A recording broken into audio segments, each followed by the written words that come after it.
À l'arrivée, je ne sais pas où mettre les maillots.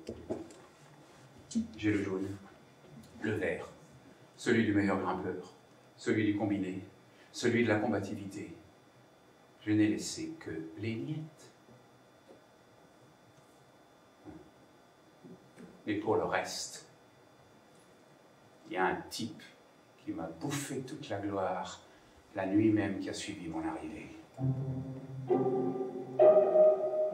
Armstrong, il s'appelait.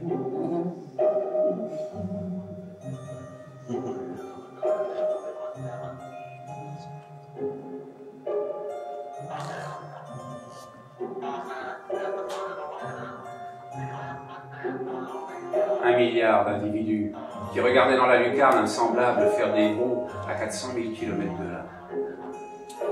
400 000 km. 100 tours de France en une seule étape.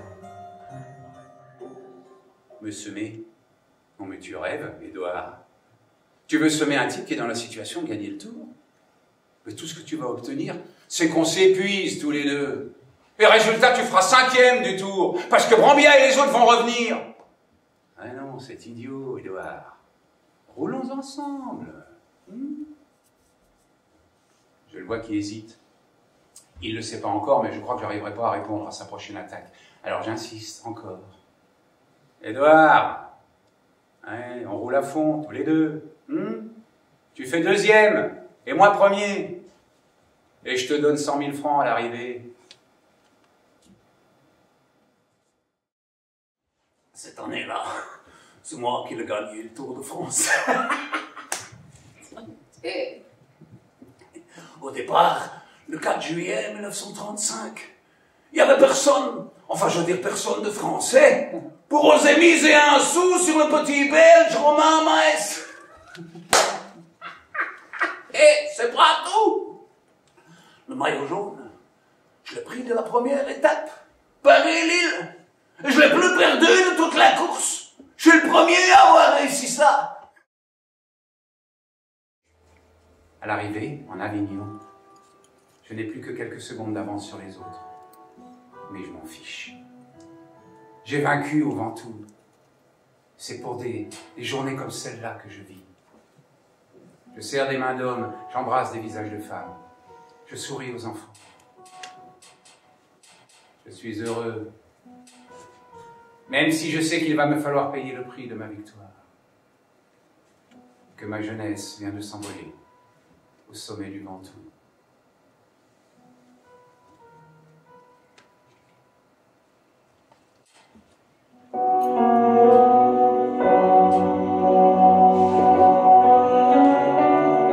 Les fantômes, ils sont tous là autour de moi. Vous ne les voyez pas, mais moi je les vois. Ils m'accompagnent depuis 50 ans. Petit Breton, Faber, Lapise, tous vainqueurs du Tour avant la grande boucherie. Et Vatelier, et Lafourcade, et Friol, et tellement d'autres dont je ne me rappelle plus les noms. Mais les visages, je ne les ai pas oubliés. Ils sont tous là, autour de moi, avec leurs sourires, avec leurs moustaches, avec leur jeunesse.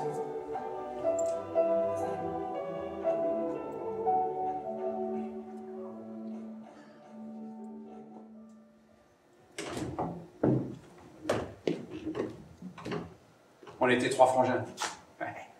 Les frères Pélissier. Francis et moi, on a couru ensemble. Le 3e, Charles, il est venu plus tard. C'est lui qui a eu le plus de victoires d'étape de nous 3. Et c'est peut-être lui qui a été le plus adulé. Moi, Henri, j'étais l'aîné. J'ai gagné un Tour de France. Ouais. Le public m'adorait aussi. Mais pas les organisateurs de la course. Parce que je râlais tout le temps. Et j'avais raison de gueuler. Parce que les coureurs étaient obligés de respecter des règlements absurdes. On n'avait pas le droit de changer de maillot. On n'avait pas le droit de jeter nos canettes sur le bord de la route. On n'avait pas le droit de se faire ravitailler. On avait le droit de rien. Sauf de courber les chines, de se donner en spectacle et de faire gagner du flouze aux organisateurs.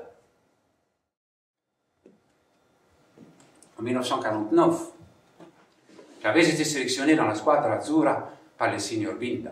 Mais le capitaine, c'était Bartali. On n'avait pas le droit de l'attaquer, juste de le servir. Dès les débuts, j'ai fait une chute grave en Normandie. J'ai perdu 20 minutes. Le lendemain, encore 15 minutes à cause des blessures. J'ai voulu abandonner. Ma pinda, qui m'a demandé de rester. Au pied des Pyrénées, j'avais une demi-heure de retard sur les maillots jaunes, Marinelli. Une demi-heure, vous vous rendez compte? Mais dans la montagne, le grand ménage, il a commencé. En 51, il a bien fallu que je fasse mon service militaire. Un jour, j'ai fait le mur de la caserne, uniquement pour aller affronter Louison Bobet sur un critérium. J'avais mes godillots au pied, et j'avais mis un impair verdâtre par-dessus ma tenue de coureur. J'ai gagné toutes les épreuves de cette journée. Car Bobet était un peu agacé.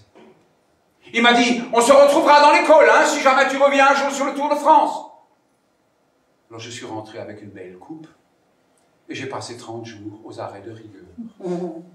Merci mon adjudant, je vous emmerde.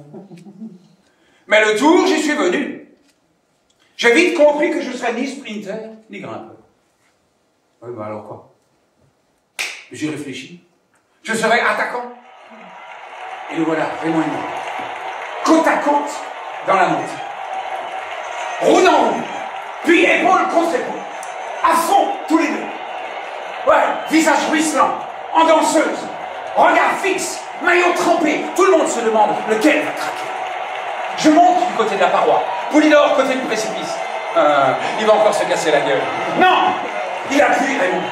Il avance. Il s'en va, mètre après mètre, mètre après mètre. Je ne peux rien faire, mais je ne craque pas. Je me surpasse. Il disparaît à ma vue dans un virage, mais je ne suis pas loin. Les gens sont déchaînés. Poulidor, allez Poulidor, Poulidor, Poulidor, allez Poupou, allez Poupou. Voilà ce que ça peut m'énerver. Mais bon, faut faire avec. Ils admirent, en que-t-il, mais ils adorent Poulidor. Blondin, il appelait ça la poularité. Alors moi, 80 km de Bayonne, je traverse un village de montagne.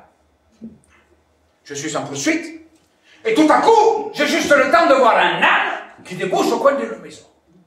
Impossible de freiner. Je lui rentre en plein dedans, et le choc il est rude, parce que je suis au moins à 35 km à l'heure, et vous n'allez pas me croire. Je me retrouve sur le dos de l'âne. Donc il dit, oh, mais qu'est-ce que je fais là, moi? Et le bourricot, qu'est-ce qu'il fait? Il part à fond de train, dans le sens contraire à la course. Mais il m'éloigne, ce crétin. Faites quelque chose ou quoi?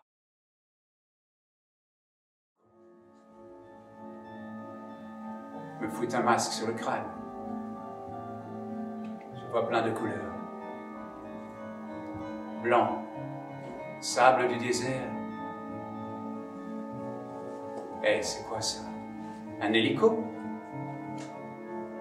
Mais la route, où elle est la route? Trop de pilules. Trop de pilules. Je suis né à Haswell, c'est près de Stockton, de Sunderland, en 1937. Ah tiens, j'ai 30 ans aujourd'hui. Et là, dans l'hélicoptère, au-dessus du Ventoux, cet instant précis, je suis mort.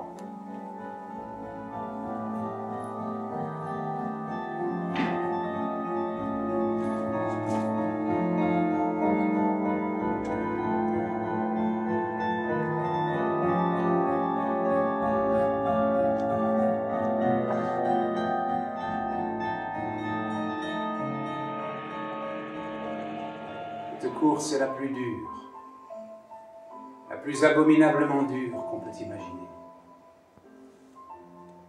Je l'examine sur toutes ses faces, je la retourne de tous côtés. Je ne m'illusionne ni sur ce que j'ai fait, ni sur ce qu'ont fait mes camarades. Mais nous sommes tous, ça je le dis sans forfanterie, aussi bien pour les autres que pour moi-même, nous sommes de rudes gaillards. Et il ne doit pas y en avoir plus de 13 à la douzaine des gars de notre trempe.